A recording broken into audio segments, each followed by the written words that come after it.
Il y a toujours une espèce de pudeur et de honte aujourd'hui à aller voir un numérologue, un astrologue.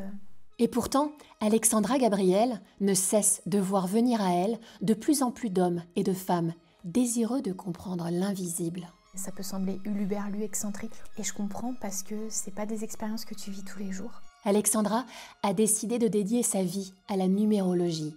Pour elle, chaque nombre, chaque chiffre de notre histoire nous indique un chemin. Tout m'apparaît, tu sais, un peu comme quand tu dévoiles un jeu de cartes. Et là, tout prend sens. Je tiens à préciser, on reste garant de notre libre arbitre. Elle possède aussi des dons de médiumnité qu'elle a hérités de sa maman. C'est vraiment la capacité d'entendre, de ressentir et de voir de temps en temps ceux qui sont passés de l'autre côté. Et là, je dis, c'est sûr, il y a une vie après la mort. C'est sûr, c'est sûr. Entre vous et moi, le destin d'Alexandra est saisissant. Écouter son histoire, c'est comprendre que notre passé, notre enfance, notre chemin ne définissent pas qui nous sommes.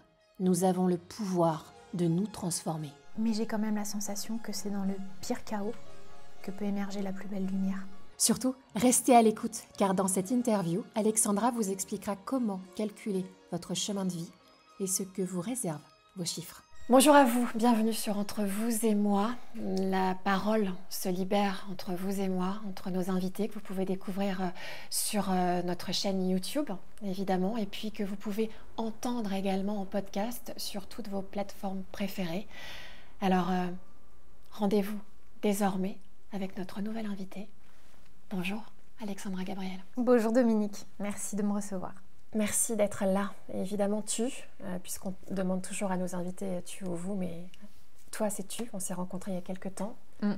Avec cette impression assez incroyable qu'on s'est déjà rencontrés ailleurs. Je ne sais pas où, mais ailleurs. Ça te fait ça? Effectivement, je le pense aussi, je le ressens. Voilà, ça commence comme ça. Un peu mystérieux, mais vous allez voir, cette interview est très saisissante. Alexandra est à la fois médium et numérologue. Alors, pour ceux ou celles qui ne connaissent pas, un mot, médium, très simplement, comment tu définirais ça? Alors moi, j'ai l'habitude de dire que c'est facilitatrice entre le ciel et la terre. C'est vraiment la capacité d'entendre, de ressentir et de voir de temps en temps ceux qui sont passés de l'autre côté. Et qui sont toujours là, en un sens. Et qui sont finalement toujours là. Et souvent, on parle d'au-delà, parce que finalement, nos sens humains ne les voient pas, ne les entendent pas, ne les ressentent pas, enfin pas toujours. Ça ne veut pas dire qu'ils sont à des années-lumière.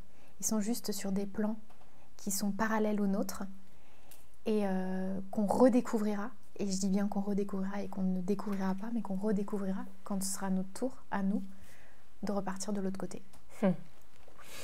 Et numérologue? Alors numérologue, c'est vrai que j'aime bien toujours mettre numérologue en avant, en premier, parce que c'est vraiment ça le cœur de mon métier. Ouais. Et j'étais pas du tout destinée à devenir numérologue puisque j'avais un petit problème avec les maths quand même. On va le découvrir. J'ai toujours un problème avec les maths. Et la numérologie, finalement, c'était mon outil rapide, efficace, simple et pragmatique pour me permettre de déchiffrer et de comprendre qui j'étais, quelle était ma vie, quels étaient les axes d'évolution sur lesquels je m'étais engagée et comment je pouvais quelque part sublimer et rattraper les morceaux de mon chemin un peu chaotique. Les chiffres de nos vies, les chiffres de vos vies disent quelque chose et c'est ce qu'on va découvrir avec toi en fait. Exactement. Pour certains, la médiumnité, la numérologie, c'est une science ou une pseudo-science selon si on y croit, cartésien, profane, voilà. Les gens l'appréhendent d'une manière différente parce que ça peut faire peur également. C'est beaucoup décrié et je le comprends vraiment. Ouais. Parce que finalement, c'est un domaine de vie, c'est un milieu qui n'est pas du tout bien appréhendé, qui est parfois même un peu perverti, j'ose le dire. C'est très assimilé, très apparenté, tu sais, aux sorcières du Moyen-Âge, etc. Ça peut sembler huluberlu, excentrique. Aux gourous aussi, qui peuvent récupérer ça. Exactement.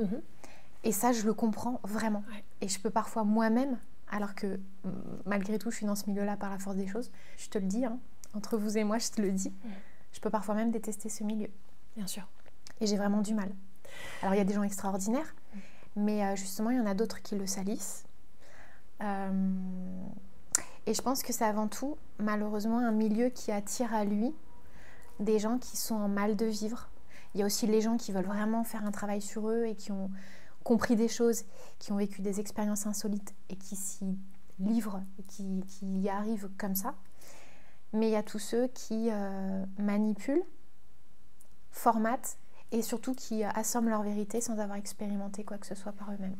Et gagnent de l'argent sur le dos des autres. Sur le dos des autres, effectivement. Si Alexandra Gabriel est là, c'est parce que ce que vous allez entendre, le parcours de vie d'Alexandra est à lui seul un mystère. De son enfance à aujourd'hui. Alexandra ne rentre pas dans une case et c'est ça qu'on aime aussi sur Entre vous et moi. C'est tous ces gens atypiques, différents, qui enrichissent tellement nos vies. Donc merci d'être là. Merci Dominique. Alexandra, tu es née le 5 décembre 82. Tu as 42 ans. 42 ans. Et tu es née où? Je suis née à Châtenay-Malabry, dans le 92. Donc banlieue parisienne. Banlieue parisienne. Maman, je n'ai pas son prénom, mais j'ai mis courageuse. Ouais. Elle s'appelle comment? Marie-France. Elle s'appelle Marie-France. Elle est décédée, ta maman? Ouais, en 2010. En décembre 2010. Qu'est-ce qu'elle faisait, maman? Alors au début, elle voulait être médecin. Et elle a été arrêtée, elle a été coupée dans son élan. Et elle est devenue juriste. Et au-delà de ça, j'ai presque envie de dire que ça, c'était vraiment le côté, la teinture professionnelle. C'était une véritable généreuse de la vie. Elle avait un côté très créatif, très artistique. Maman bricoleuse, enfin maman, à la fois maman et papa, quoi. Parce que justement, papa, Jean-Pierre. Exactement. Pas très présent, Jean-Pierre. Quelque part, heureusement que pas très présent. Parce que généreux, malgré tout. Un bon cœur, à la fois un bon cœur, mais un cœur perverti par la vie. Et un frère? Geoffrey. Un artiste. Un vrai artiste. Pas toujours d'accord sur tout. Avec des coupures, des silences entre lui et moi. Mais un artiste émérite, quoi. Et dès ton enfance, ton chemin est sinueux. J'allais dire extraordinaire dans le premier sens du terme. Parce que quand tu dis que papa n'était pas là, et peut-être qu'heureusement il n'était pas là, ton papa était un gangster multirécidiviste. Qu'est-ce qu'il a fait, Jean-Pierre? Alors, il n'a pas de sang sur les mains, mais il a une histoire assez particulière, c'est-à-dire que déjà à 19 ans, il a appris que les parents qui l'élevaient n'étaient pas ses vrais parents. Et quand le notaire est venu le voir en lui disant voilà, vous avez hérité de ça, de la part de votre père, donc maintenant pour justement honorer les droits de succession, il va falloir tout vendre. Il a regardé le notaire dans les yeux et il a dit « À vie, j'en fumerai l'État. Je ne paierai plus d'impôts. Et tout ce que vous m'avez payé, vous me le payerez. » Et il a commencé à monter des coups, à se mettre en danger, à embrigader les uns et les autres, à monter des énormes arnaques, mais du coup avec parfois des dérives, des choses très difficiles. Il a aussi été accusé à tort, puisqu'à un moment donné, les personnes qui étaient autour de lui ont compris qu'il avait de l'argent, donc ont commencé à monter des complots contre lui. En fait, avec son sang corse, il a été un peu sur la vendetta, quoi. Il est toujours vivant? Il est toujours vivant. Mais tu ne le vois pas beaucoup? Je ne le vois pas beaucoup et j'ai appris et compris que c'était mieux pour moi de ne pas le voir. Ton papa qui a passé plus de la moitié de sa vie en prison et ta maman qui l'évoquait à vos yeux comme un super-héros finalement. Exactement. Parce que tu n'as appris, j'allais dire, sa profession de gangster qu'à l'âge de 10 ans. Exactement. Le 2 août 92. Ça, c'est une autre chose, c'est qu'elle connaît toutes les dates. Elle retient toutes les dates. Tu as une mémoire d'éléphant. Mais ça, c'est fou. Et je crois que c'est le jour où Michel Berger est mort. Et maman, elle a décidé de nous en parler parce que, à la fin de l'année scolaire, il y avait des enfants qui organisaient un goûter d'anniversaire dans ma classe. Donc j'allais quitter le CM2 et, pour partir en 6e. Et on n'a pas été invités. Enfin, moi, j'ai pas été invitée parce que il y a la petite camarade qui a dit t'es une fille de tôlard, si tu viens chez nous, tu vas voler des trucs, donc tu peux pas venir à mon goûter. Et donc moi, je suis revenue à la maison à dire à maman, mais maman, c'est quoi fille de tôlard? Et là, ma mère, j'ai vu, je me rappelle encore de son visage un peu déconfit. Et elle a pris la décision de nous en parler en vacances 1 mois plus tard, quoi. Comment toi, tu as réagi du haut de tes 10 ans? En fait, la première chose dont j'ai eu peur, c'est qu'il lui arrive quelque chose en prison. Parce que je me suis dit, il est avec des gangsters, il est avec des gens dangereux, peut-être qu'il y en a un qui va le tuer. Ma première angoisse, c'était ça. Et elle a toujours eu cette bonté d'âme, cette humilité. Et ça a été vraiment ce qui a été très salutaire chez elle. Et c'est ce qui a été salvateur pour nous. Elle a toujours parlé de lui comme de quelqu'un qui avait aussi ça, mais toutes ses qualités. Elle l'a jamais déclingué. Et même elle avait eu cette phrase un jour qui a fait rire tout le monde. Jean-Pierre, si tu m'aimes, on divorce. Parce que, il faisait les 400 coups et du coup ils ont divorcé en avril 87. Donc il l'aimait. Ah, il s'aimait de fou. D'ailleurs, quand elle est morte, c'est plus nous qui consolions notre père que lui qui nous consolait. Et ce jour-là, quand ma mère est morte, il était en partance pour Rouen. Et c'était un des rares moments de vie où j'avais un numéro de téléphone pour le joindre. Puisque, à chaque fois, il achète des cartes prépayées et il disparaît dans la nature pendant je ne sais pas combien de temps. Et je dis, papa, maman, elle est morte. En fait, je lui dis comme ça, parce que je me dis, avec lui, chaque moment de vie est tellement éphémère et tellement volatile, futile. Il y a vraiment une temporalité très particulière dans ces moments où on peut le retrouver, on peut le saisir. Et j'ai pas pris les gants et je lui dis, maman, elle est morte. Et il a fait demi-tour et il est arrivé en 1 heure, quoi. C'est une histoire de film. Irréel. Et pourtant, c'est ton histoire. Ouais. Très particulier. Mon père m'a mal aimé, mais il m'a aimé. À partir du moment où il y a de l'amour, tu penses que tout peut survivre? Je pense que l'amour, il est disponible H24, 7 jours sur 7, comme une ressource, comme l'est l'oxygène. Mais parfois, on le malmène, on l'ignore, on le pervertit.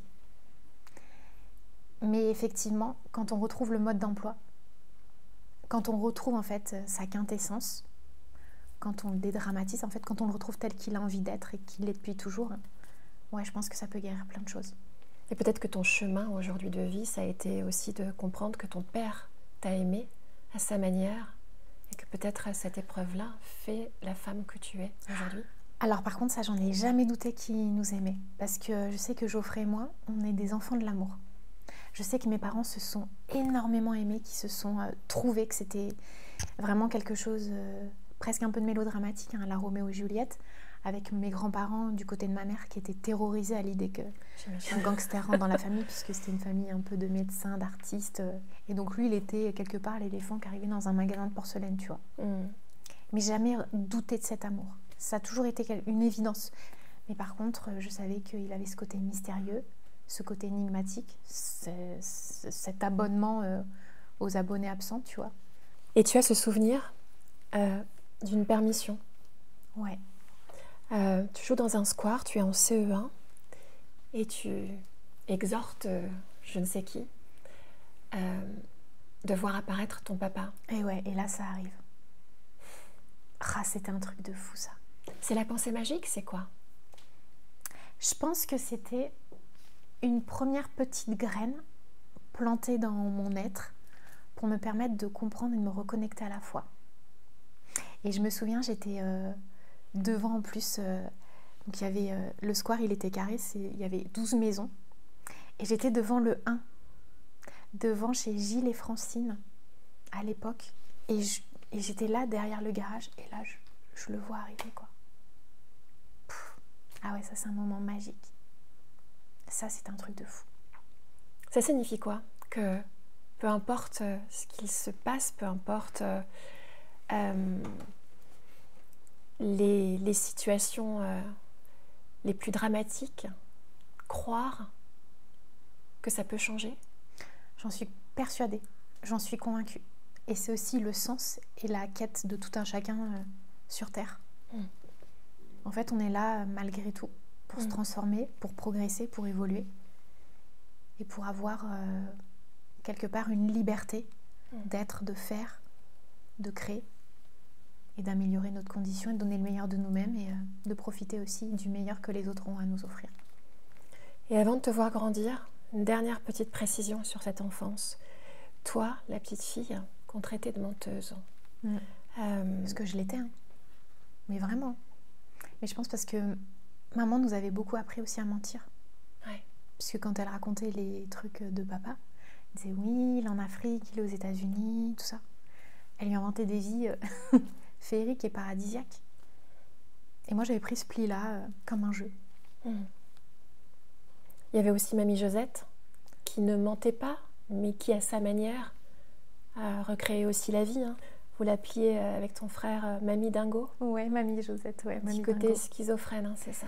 Bah elle, donc tu vois, il y a dans ma famille, côté paternel, une lignée d'enfermement. Mon père, il a vécu à huis clos dans une prison. Elle a vécu à huis clos dans un hôpital psychiatrique toute sa vie, 56 ans. Elle était vraiment schizophrène aussi.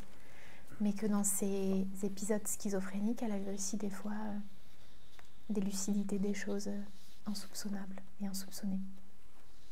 Il n'y avait pas que ça. Tu portes en toi hein, les racines de ta famille et cette richesse-là qui fait que tu es différente aussi. Exactement, et j'en suis fière. Pendant très longtemps, j'ai voulu cacher le nom de mon père. Je détestais mon nom. Je voulais pas porter, je voulais pas appartenir à son genre. Parce qu'à un moment donné, j'ai eu une période de rébellion aussi contre lui. Mais aujourd'hui, j'ai aucun problème avec mon histoire. Parce que c'est mes racines, mais c'est pas qui je suis, c'est pas ce que j'ai décidé d'en faire. À 11 ans, donc 1 an après que tu apprennes que ton papa était gangster, que se passe-t-il ce 1er mai 1994 ? Alors, à ce moment-là, je sais pas encore que ça va être mon éveil spirituel.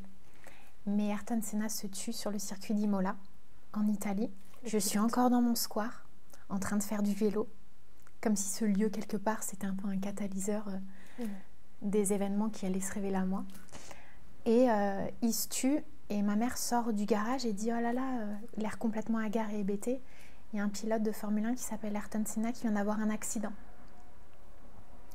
Et je crois qu'il est mort. Et là, en fait, une rage me monte, je pleure, et je me dis comment je vais continuer à vivre s'il est mort.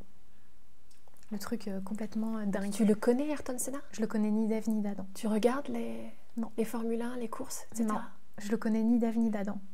Et donc je monte dans ma chambre, je pleure et je comprends, donc c'est très particulier, à ce moment-là, que lui, de là où il est, il sait qui je suis, comment je m'appelle. En fait, je sais qu'il sait tout de moi et qu'il sait tout du monde.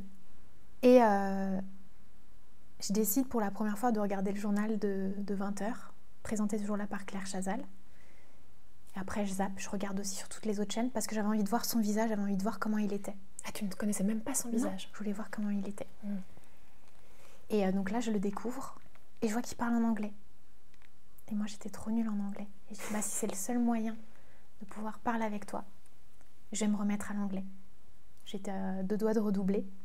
Donc je décide de reprendre tous mes cours d'anglais. Il y avait un contrôle le lundi, le 2 mai, le lendemain. Et je rattrape toute mon année scolaire. Et je réussis mon contrôle d'anglais. Et là, en fait, ma vie, elle a changé. Donc à partir de là, ton enfance prend un nouvel essor.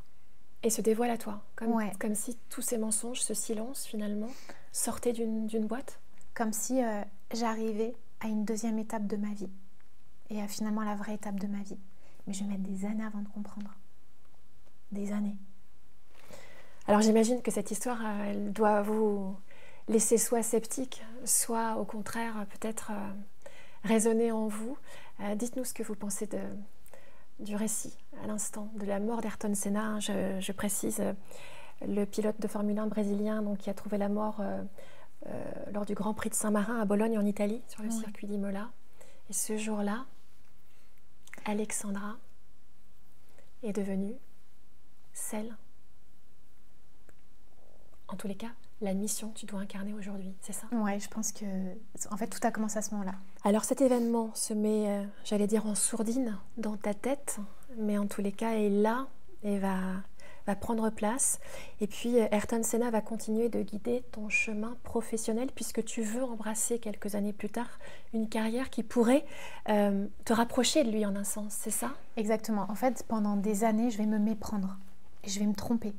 Et tu vois, dans mon esprit de petite fille, j'avais un volet dans ma chambre, donc au niveau de ma fenêtre, et je le laissais ouvert parce que je me disais que s'il voulait venir me rendre visite la nuit, au moins le volet était ouvert et il pouvait passer. Enfin voilà, c'était dans mon esprit de petite fille, tu vois. Je sens par contre une force et une énergie nouvelle que je n'avais jamais eue auparavant. Je ressens quelque chose en moi de tellement fort et de tellement puissant. Et après, je vais comprendre des années plus tard que c'est sa détermination. C'est une partie de son essence qui est venue se greffer à moi. Pourquoi? Parce que j'avais besoin d'avoir une énergie comme ça pour continuer mon chemin et que lui, il l'avait incarné sur Terre, donc que depuis les cieux, il était capable de la diffuser à moi et à tous ceux qui en ont besoin d'ailleurs. Et je vais me dire, pour honorer la passion de la Formule 1 qu'il m'a transmise, je vais devenir attachée de presse dans ce milieu-là. Et donc du coup, je vais carburer sur mes études et je vais m'engager là-dedans. Et je vais finir par effectivement rentrer à l'école française des attachés de presse, avoir mes diplômes, à faire une expérience dans le sport automobile et je vais me rendre compte que c'est pas du tout ça. Et le temps passe et je vais comprendre 20 ans plus tard en fait ce dont il m'a finalement orné, c'était pas du tout la passion de la F1, mais c'était la foi. Parce qu'Ayrton Senna était un homme de foi avant tout. Il était complètement connecté au ciel. Et d'ailleurs, il était moqué par certains de ses coéquipiers en disant « ouais, il a la foi, il croit qu'il est invincible ». Et finalement, il a été moqué comme moi, j'ai pu être moquée aussi. Et d'ailleurs, sur l'épitaphe de sa tombe, il y a marqué « rien ne peut me séparer de Dieu ». Donc après, je suis allée enquêter et j'ai eu besoin de me rapprocher des personnes qui l'avaient connu pour savoir qui il était. Et un jour, heureusement, je vais comprendre.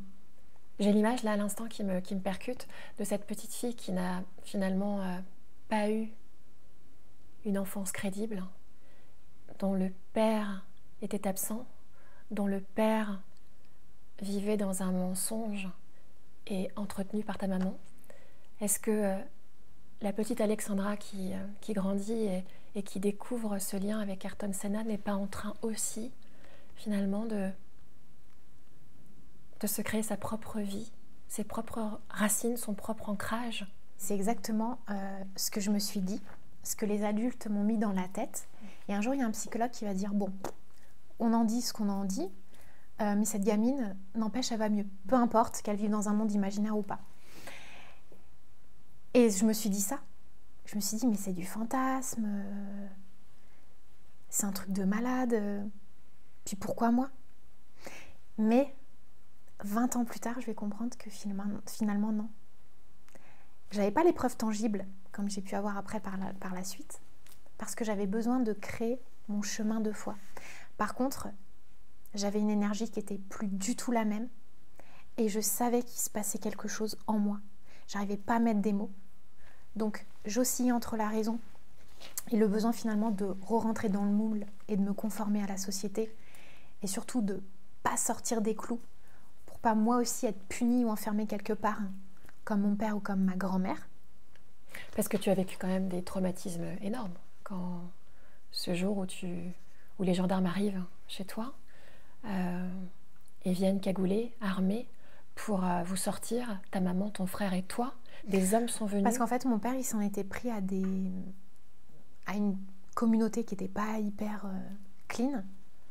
Et en fait, il voulait se venger sur nous. Sur la famille. Et du coup, maman, elle a dit, on va faire un jeu, on va jouer à un jeu. Ça va être trop bien avec les gendarmes. Mais ça va être trop bien. Et celui qui ne parle pas, qui fait le moins de bruit, a gagné. Et en fait, elle a sublimé le bordel. Elle a encore mis un monde merveilleux sur ce truc-là.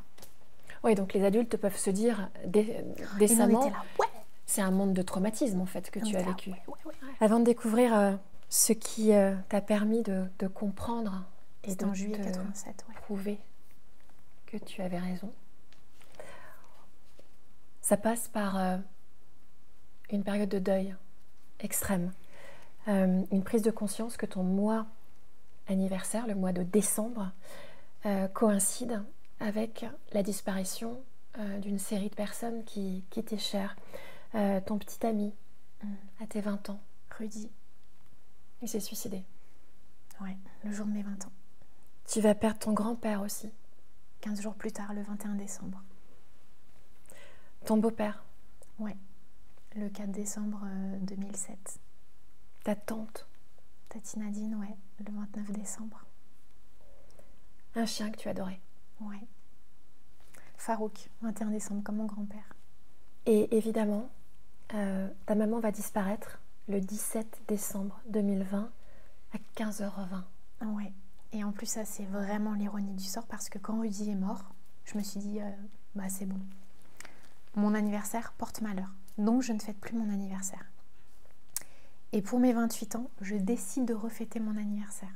Et ma mère tombe malade le jour de mon anniversaire. Et du coup, elle part 15 jours plus tard. Ça veut dire que là, tu comprends qu'il y a un schéma répétitif, lourd à porter, qui t'attire vers la mort, vers le désespoir, vers la tristesse, et qui correspond à un de tes chiffres à toi, en fait. Et ça a été tellement dur, ça a été tellement difficile quand ça a été son tour à elle, que j'ai eu besoin et envie de comprendre. Donc, c'est-à-dire que finalement, j'ai rouvert la boîte de Pandore que Sénat m'avait confiée à mes 11 ans. Ça veut dire quoi? Je me permets de te couper. Tu as rouvert la boîte de Pandore de cette connexion, de ce lien que tu as eu avec Ayrton Senna. Quelle est la relation avec la mort de toutes ces personnes en décembre et Ayrton Senna? Parce que pour moi, c'était de la folie. Tu vois, finalement, on avait réussi à me faire croire, à contre-courant de mes valeurs et de mes sensations, que mon mysticisme allait me mener tout droit vers l'enfermement et que je subirais le même sort que ma grand-mère.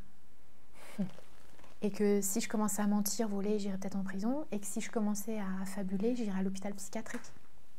Donc j'étais prise entre deux étaux. Et ça s'est accéléré, tu vois. Toutes ces morts, en fait, tous ces défunts qui, au moment de mon anniversaire, sont quelque part venus me dire « Bon, bah ça y est, moi je m'en vais, c'est ton anniversaire, toi tu nais, moi je meurs. » Et avec maman, bon, elle avait tout laissé en chantier. Et ce qui s'est passé, c'est qu'à un moment donné, je me suis dit « Qu'est-ce qu'on fait pour l'enterrer ?» Elle a laissé aucune volonté, il n'y a pas de testament, il n'y a pas de dernière volonté, il n'y a rien. Et avec mon frère, on s'est dit on va faire selon ses goûts, sur ce qu'elle aime. Donc on a fait ses musiques, on a eu de l'aide de la part de l'église pour choisir des textes et tout. Et le lendemain de l'enterrement, donc dans la nuit du 22 décembre au 23 décembre, je la vois nous prendre dans ses bras et dire « Mais chérie, c'était génial, j'ai adoré mon enterrement. » Et elle me montre, elle, en train d'assister à son enterrement. Et je la vois en train d'aller consoler tout le monde. Là, je me dis, c'est quand même très étrange. Un rêve? Un rêve. Et quand je me réveille, le parfum, son parfum, embaumait ma chambre. Et il y avait Babou, ma petite chienne, qui était là en train de humer l'air. Et là, il y a eu un truc qui s'est passé. Je dis, tiens, c'est quand même bizarre, ça me fait les mêmes sensations que quand Ayrton est mort. Ayrton Senna. Ouais. Bon, quelques jours passent et je refais un rêve. Et elle me dit, tu sais, tu peux pas rêver de moi si je n'existe pas quelque part. Puisque je suis morte, selon ton vocabulaire, mais je suis plutôt désincarnée. Si tu rêves de moi, comme je suis désincarnée, c'est que je continue à vivre quelque part. Et là, en fait, on avait des papiers à récupérer pour le notaire parce qu'elle avait une maison, enfin, il fallait qu'on la vende. Et je ne savais pas où étaient ces papiers. Et elle me montre dans le rêve où sont les papiers. Et donc, je vais à l'endroit. Et là, je dis, c'est sûr, il y a une vie après la mort. C'est sûr, c'est sûr. Et là, je te jure, Dominique, pourtant, c'est ma mère. Hein. Mais le deuil, il s'est fait à cet instant. Je dis, c'est sûr, je vais la retrouver. C'est clair et net. Et elle me dit, tu sais, ton temps est le mien n'est pas le tien. Et quand tu vas revenir, toi aussi, tu auras l'impression qu'on s'est séparés que le temps d'un week-end. Et alors là, une joie, un truc mais imperceptible. Après, il y a eu le manque dans la matière et là, j'ai commencé à regarder vie après la mort, défunts, rêves, messages dans les rêves, tout ça. Et j'ai Eurydice, une amie, qui me dit tu sais, je suis allée voir une conférence avec une dame, tu devrais venir avec moi, c'est une médium et tout. Et je dis Eurydice, vas-y, on y va. Donc il y avait une dame qui donnait une conférence sur les signes et l'au-delà. Et en deuxième partie, il y avait une numérologue. Et là, j'ai découvert la numérologie. Et là, du coup, j'ai gagné du temps. J'ai compris tellement de choses et j'ai pu trouver des explications grâce au nombre. Donc je me suis mis finalement à reparcourir toute ma vie, toute la vie de ceux que j'aimais, tout ça, grâce au nombre. Et ça m'a donné des clés, mais inestimables. C'est-à-dire que tu as reconstruit un puzzle avec des dates. Exactement. Et tout prenait sens, en fait. Tout prenait sens. Tu sais, comme sur un tableau de détective qui fait une enquête criminelle.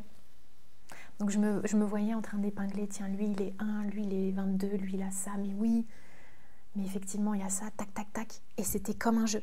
Et c'était devenu une boulimie de ça.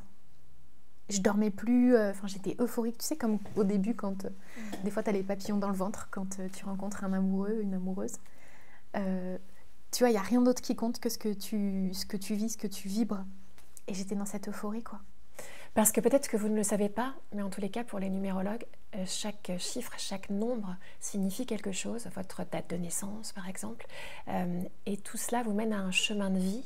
Et si vous êtes patient, vous verrez tout à l'heure, on vous expliquera les significations de chaque chiffre et chaque nombre, et ainsi vous pourrez calculer aussi votre numéro de vie et peut-être connaître et apprendre plein de choses sur vous. Voilà.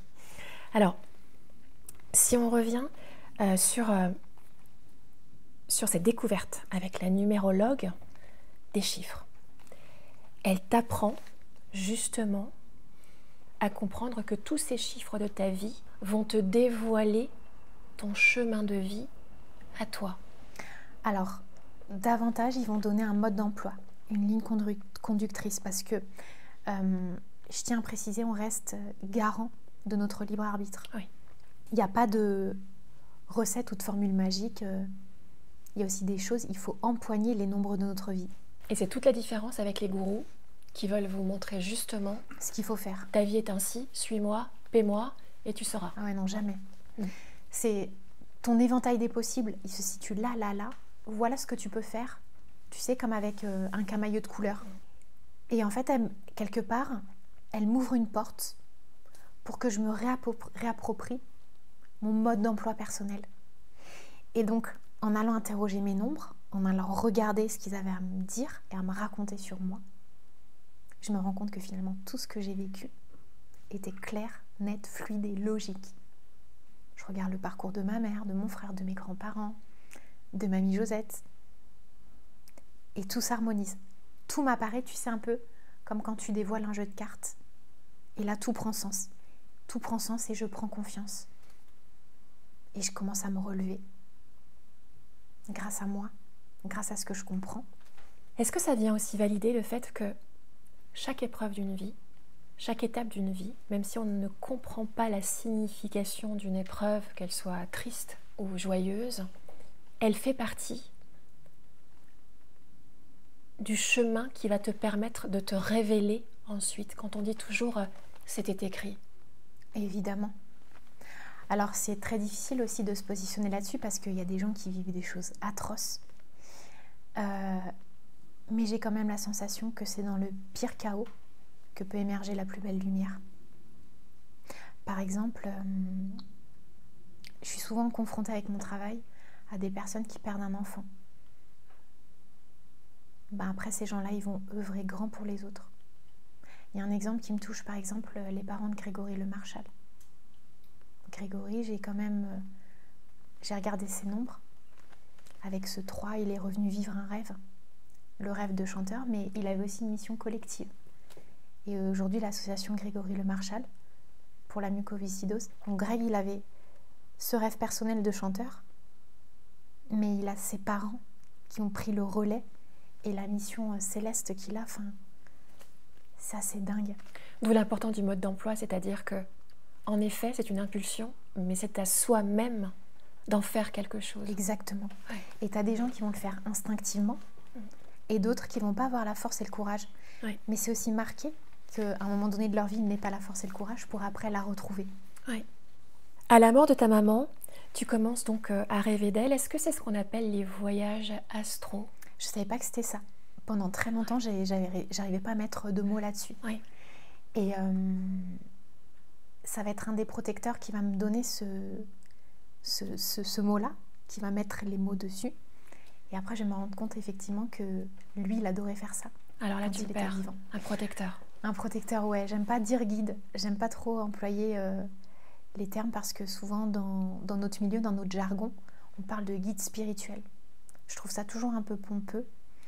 Et j'ai pas envie de faire de confusion d'idées parce que pour moi, j'ai jamais vu un être de lumière ou un guide spirituel. Par contre, la protection de mes défunts, je l'ai ressentie et je l'ai validée.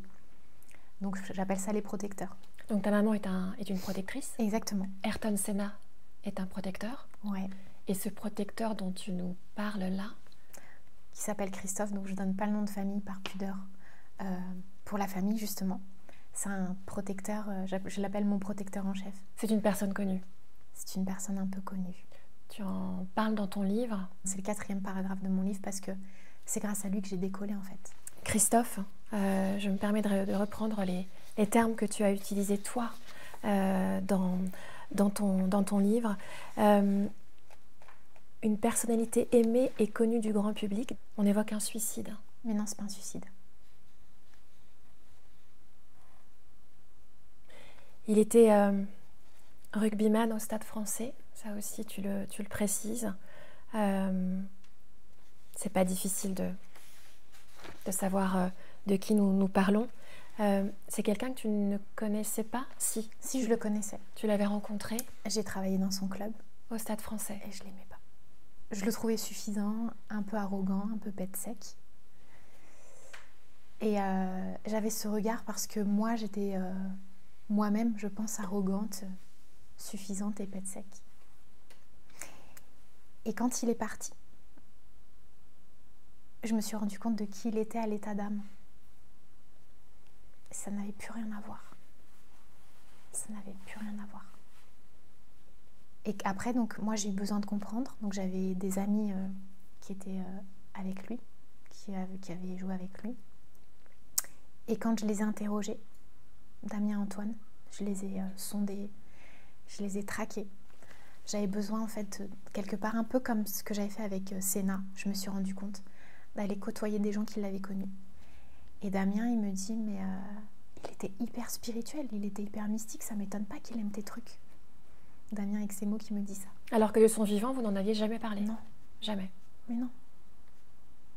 Non, puis je le croisais.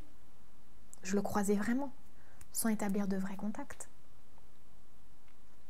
Qu'est-ce qu'il est venu te dire à sa mort? Tellement de choses.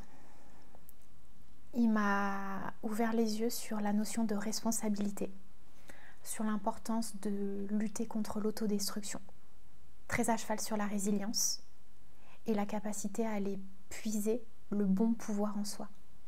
Donc alors moi je crois à la réincarnation et Christophe il m'a mis en garde sur l'importance de jouer les bonnes cartes dans cette vie-là pour éviter de se créer finalement une dette vis-à-vis de soi et vis-à-vis des autres. C'est-à-dire que à partir du moment où tu t'infliges quelque chose, que tu t'empêches de vivre et finalement de donner le meilleur de toi-même, de faire quelque chose pour lequel tu es fait, en fait tu devras revenir dans une future incarnation pour le donner et l'expérimenter. Par exemple, si tu as un talent inné pour la cuisine et que tu passes ton temps à vouloir devenir patineur artistique, ben, si ta place et ton rôle il était là, tu devras quand même revenir pour donner le meilleur de toi-même. Alors peut-être que c'est la question que vous vous posez, en tous les cas c'est celle qui me vient là. Pourquoi ce Christophe, joueur rugbyman? Parce qu'en fait, au-delà de ce qu'il faisait, au-delà de ça, il était un être comme Senna, très spirituel et très mystique. Pourquoi est-il arrivé dans ta vie? Pourquoi est-il venu te parler à toi? Parce que nos défunts sont attirés par des émotions et des situations de vie qu'on vit et qui sont équivoques à celles qu'ils ont vécues incarnées. Et c'est ce qu'il explique. Si quelque chose en nous comprend le message, eux aussi, par exemple, il me disait souvent, si tu gagnes, je gagne. Si tu luttes contre les bas instincts pour te détruire, en fait, tu vas me faire gagner. Parce que moi, de mon vivant, j'ai eu plein d'épisodes comme ça, où j'étais un peu cyclotimique, où ça allait pas. Mais j'ai compris, depuis que je suis de l'autre côté, quels avaient été mes mots, mes bleus à l'âme. Donc, toi, tu vis des émotions, et des expériences de vie similaires à ces sensations. Donc en fait, ils sont attirés. Et il n'y a pas que moi qui l'aide. Moi, mon seul plus, entre guillemets, mais je ne suis pas la seule à avoir ce plus-là, c'est que je reçois, je ressens dans mon corps de chair et de sang, quelque part son énergie, leurs énergies. C'est ça la médiumnité. C'est ça la médiumnité. C'est que mon enveloppe charnelle à moi, elle est traversée par leur énergie, à différents degrés. Après, ils sont au contact de tout le monde, puisqu'ils sont capables d'aider tout le monde. Mais c'est vrai que quant à la médiumnité, quand tu es médium, bah, ça traverse plusieurs couches, jusqu'à venir sur cette visible, quoi. Pourquoi ne s'est-il pas suicidé à tes yeux? Parce qu'il était dans une période de vie qui était certes chaotique. Je pense qu'il a eu envie de se donner le grand frisson. Et c'était une période de vie où il mangeait mal, il dormait mal. Donc il m'a aussi montré, expliqué à quel point c'était important de bien manger et d'être bien dans son corps. Parce que la chimie de notre corps change et est bouleversée quand on vit des chocs émotionnels. Et lui, il avait une période de chaos avant ça. Et en fait, il a voulu se donner le grand frisson et il a trébuché, il s'est tordu la cheville et il est tombé. C'est ce qu'il t'a dit. Il voulait voir le toit d'une maison. C'est ce qu'il t'a dit. C'est ce qu'il m'a montré. Tu l'as dit à ses parents? Alors, non. Par contre, je suis allée sur sa tombe avec un ami le jour de son anniversaire. J'ai cette pudeur et je sais que sa maman, elle a été chahutée par des voyants, des voyantes. Donc, j'ai pas eu envie. J'avais juste besoin de les voir et je pense qu'il avait besoin que je les voie. Et son papa, il m'a pris dans les bras. Et pourquoi ne pas révéler son nom? Par pudeur, pour pas froisser la famille. Parce que je sais aussi que sa femme, elle peut être sceptique là-dessus. Je sais pas, parce que je pense qu'il y aura peut-être des rencontres, des choses qui se feront, mais j'ai pas envie de les provoquer. Ouais. J'ai envie que ça se fasse naturellement. À ceux et celles qui t'écoutent et qui se disent, à juste titre pour certains, elle est complètement barrée, elle est complètement folle. J'ai tellement l'habitude, ils ont le droit de penser ça. Mais c'est mon expérience et c'est ma vie. Chacun, chacune a la sienne. Et je comprends parce que c'est pas des expériences que tu vis tous les jours. J'ai rien d'autre à dire que je comprends. J'ai que ma bonne foi pour moi et mon expérience. Et en même temps, pourquoi on valide aujourd'hui le fait de dire je suis bélier, je suis cancer, je suis taureau, et ne pas dire j'ai tel chiffre qui peut me permettre de suivre ce chemin de vie? C'est ça que tu voudrais démocratiser? Ouais, parce que dans nos sociétés, c'est encore trop stigmatisé. Parce qu'on en a fait tout et n'importe quoi. On est dans une société capitaliste. Et on... je sais pas. Matérialiste. Matérialiste. Et on manque d'accès à certaines choses en nous. Parce que justement, on est en quête d'autre chose, au lieu de se recentrer sur soi. Enfin, ouais. C'est comme ça que je le vois. Et puis tous les chemins ne sont pas les mêmes. Moi, je sais que mon chemin, c'est celui-là. Que j'étais destinée à expérimenter tout ça pour le partager avec ceux qui adhéreront et ceux qui adhéreront pas. Et ça, c'est leur choix, c'est libre. Mais on n'est pas tous destinés à expérimenter la même chose. Il y a des gens qui sont destinés à expérimenter la réussite, justement matérielle et sociale. Il y en a qui sont expérimentés à vivre un lien fort avec des animaux. Il y en a, c'est la maternité, la paternité. Il y en a, ça va être l'expérience avec la nature. Il y en a, ça va être les expériences avec les médias, la politique. D'autres, ça va être d'avoir un commerce. D'autres, ça va être d'être à la bourse. Enfin, il faut tout pour faire un monde.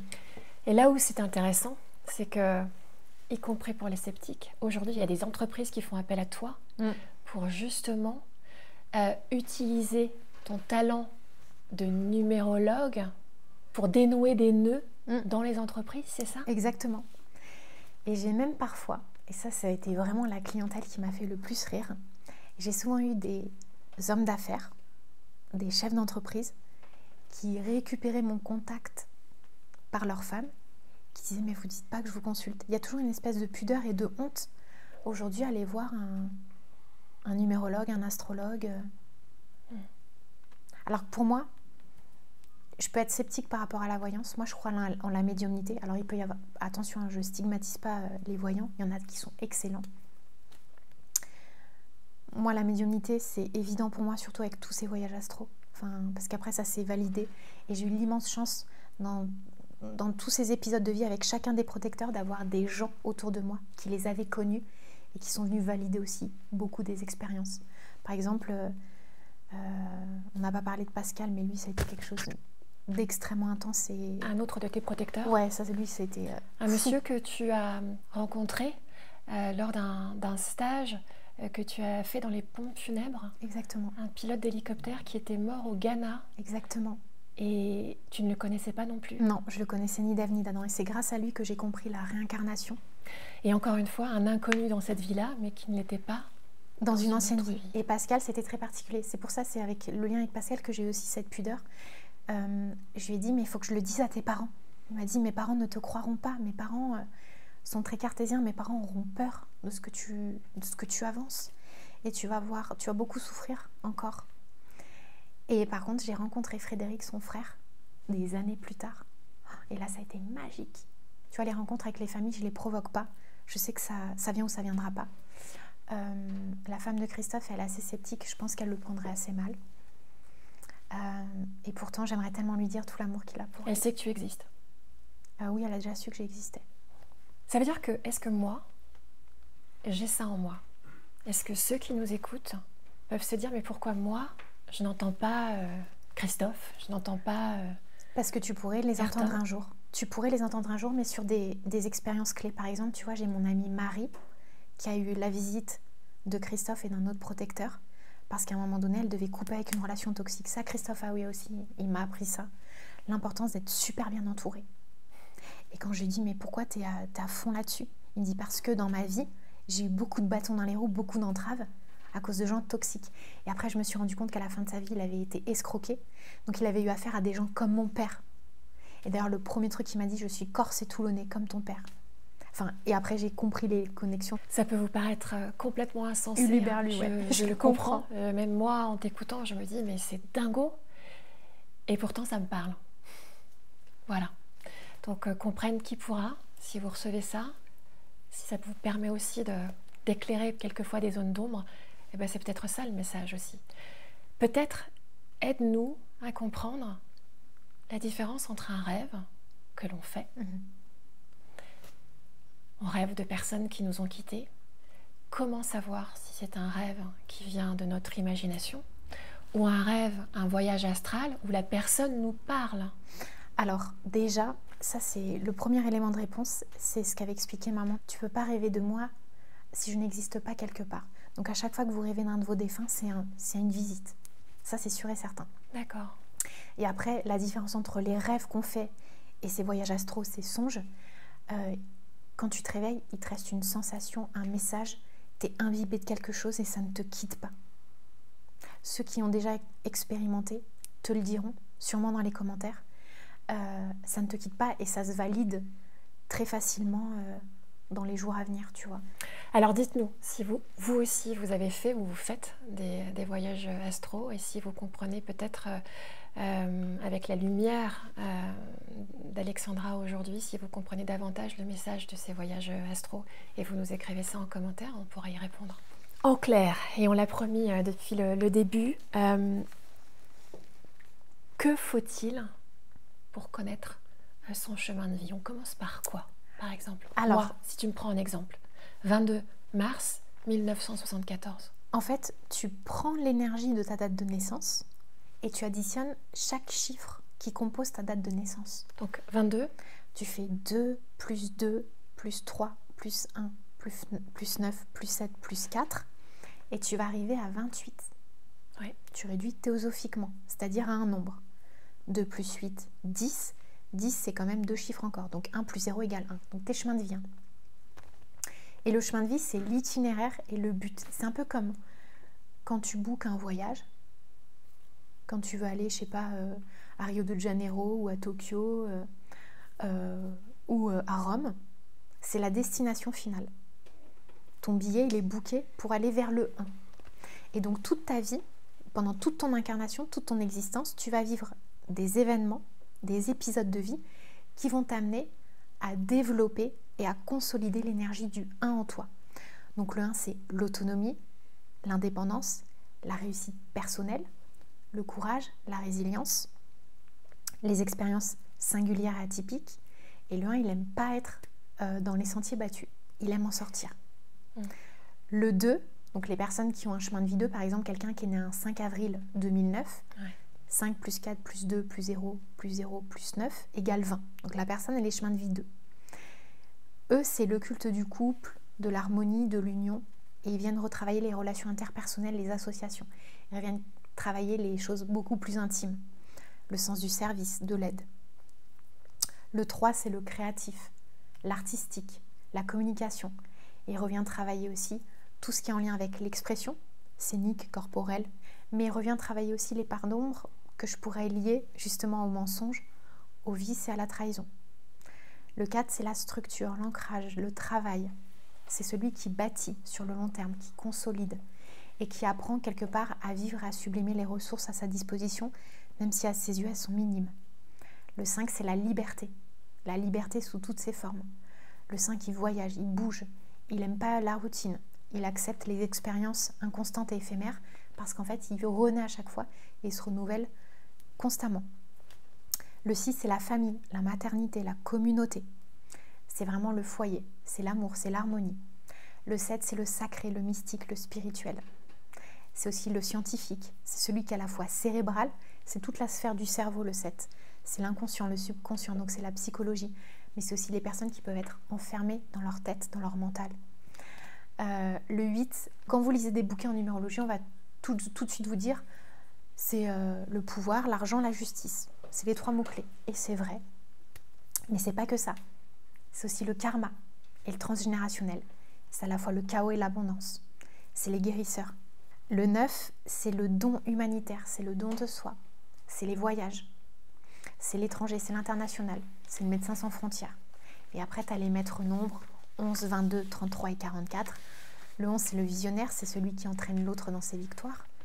Le 22, c'est comme Ayrton Senna, c'est le bâtisseur pour les temps futurs. Le 33 revient quelque part honorer une condition. Et le 44, c'est celui qui refait déjà l'expérience de ce qu'il a vécu pour quelque part encore plus sublimer et mettre en lumière ses forces. Alors, vous allez faire le test. Vous additionnez tous les chiffres de votre date de naissance et puis vous allez voir si effectivement le nombre correspond à ce que vous êtes ou alors vous allez découvrir qui vous êtes. Alors, puisqu'on est dans les chiffres, nous sommes en 2025. Qu'est-ce que tu peux nous dire aujourd'hui en numérologie sur cette nouvelle année? Alors 2025, déjà ça vibre sur le 9, 2 plus 0 plus 2 plus 5 égale 9. Et le 9, c'est vraiment la condition humanitaire internationale. Quand on revient travailler la structure du 9, on est en lien avec quelque part le besoin et les élans de générosité, de solidarité. C'est vraiment le paysage géopolitique, c'est vraiment les questions internationales, mais on pourrait se dire, c'est un peu galvaudé ce qu'elle dit puisque c'est comme ça depuis toujours. Mais le 9, c'est celui qui a des prises de conscience par rapport à ce qu'il ne faut surtout plus faire et pour rebâtir de nouveaux paradigmes l'année prochaine en année 1. Donc en fait, on va avoir un gros coup de projecteur sur tout ce qui est en lien avec le désastre, la cruauté. C'est un coup de projecteur en fait aussi sur, comme le 9, il boucle la boucle et c'est le nombre du bilan et de la conclusion. Donc quelque part, il y a aussi le drap qui se lève sur la maltraitance humaine. Donc on peut entendre parler de traite des femmes, des enfants. Pareil, démantèlement de gros réseaux de drogue, il peut y avoir ça. En fait, tout ce qui peut détruire l'humanité dans la chimie, la biochimie et la Terre, va y avoir quelque part des épisodes malheureusement un peu d'épouvante pour qu'on ait envie vraiment de mettre en place des nouvelles choses. Mais ce sera davantage sur 2026. Ça peut être aussi l'émergence d'un nouveau média qui va venir bousculer YouTube, tout ça, les réseaux sociaux actuels ou la télé, la radio. Mais le 9, c'est quand même le nombre qui a besoin de faire péter les scandales pour nous reconnecter à notre humanité profonde. Et moi, je vois aussi beaucoup de jeunes arriver sur le devant de la scène internationale, nationale, pour avoir envie de bousculer les codes et quelque part avoir envie de faire du neuf avec le 9, parce que l'ancien est trop obsolète et Et le 9, il dit, il y en a marre en fait de ce qui est obsolète, quoi. Un besoin d'authenticité aussi? Effectivement. Et de toute façon, depuis les années 2000, on est dans ce besoin d'authenticité, puisque le 2, c'est le nombre qui a besoin de nous sortir de la dualité, qui a besoin de nous mettre en face de nos paradoxes et de ce qui nous maintient quelque part à terre, et qui nous empêche d'évoluer. Donc en fait, le 2, il nous demande de sortir de notre dualité depuis maintenant 25 ans. Si je te dis comme ça, à brûle pour point, ce que tu as ressenti là, de ce qui s'est passé entre toi et moi, sur Entre vous et moi, qu'est-ce qui te vient? Ça m'a fait du bien. J'ai ressenti en fait la capacité à être libre, à être moi. Que ça plaise ou que ça déplaise. Et ça tombe bien puisque Entre vous et moi est le lieu, la chaîne, le podcast, où justement la parole peut se libérer. À ce titre, quel est ton mot préféré? Espoir. Celui que tu détestes? Échec. Ton gros mot préféré? Putain de sa mère. J'aime bien ça. Énorme. La parole se libère. La chanson qui est importante pour toi? The Best de Tina Turner. You only the best. Et que dirais-tu à la petite fille du square? Tu te rends compte, t'étais pas si folle que ça. T'avais raison, mais reste les pieds sur terre. Et n'en fais pas trop. Dernière chose. Qui voudrais-tu voir à ta place dans le fauteuil d'Entre vous et moi pour entendre et voir sa parole se libérer? Jérémy Ferrari.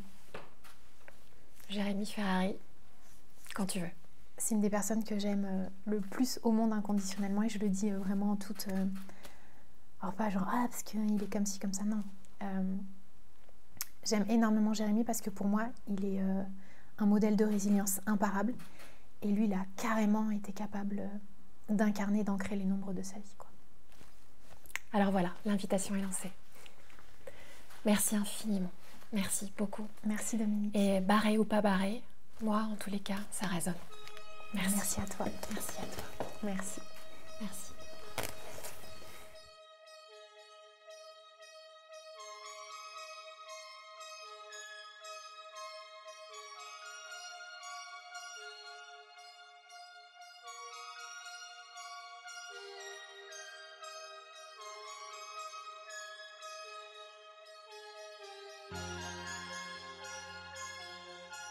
Venez découvrir toutes nos interviews en vous abonnant à notre chaîne et vous pouvez également nous suivre sur le podcast d'Entre vous et moi, disponible sur vos plateformes préférées.